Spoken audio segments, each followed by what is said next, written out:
City officials in Bethesda, Maryland, spending $4 million in tax dollars to build housing for 12 homeless people. That means the shelter costs $330,000 per person. Judicial Watch President Tom Fitton joins me now to analyze this. Good morning to you, Tom. Hey, Gretchen, how are you? I mean, keeping in mind that the average median price of a single-family home in the United States is $172,000, and they spent more than $300,000 per person, it's outrageous, is it not?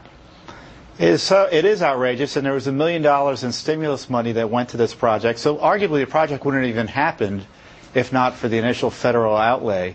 And it's in a real expensive part of the Washington, D.C. area, Bethesda, Maryland. The average housing price is a lot higher than $172,000. But you know this is just the beginning. This is an ongoing operation. So initially they'll be helping 12 more, but they're going to require more and more money.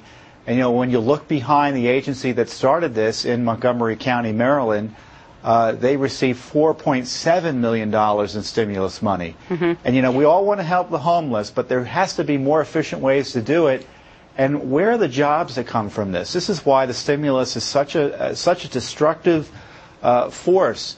This is not a jobs-creating activity. Well, so this apparent facility, 6 studios, 6 one-bedroom apartments, as well as a gym and a computer center. I guess what you're saying here, again, we're not against trying to provide housing for the homeless, but in a more efficient way, correct? That's right. $4 million, over $4 million to start for this facility. It needs to be handled over the long term, and you're going to have more and more money going. And now we have Obama saying he wants to spend more money to help states keep their employees. Well, you know, maybe if they weren't spending $3 million of state money and $1 million in federal money on 12 people, they might have more money elsewhere to spend on firefighters and policemen.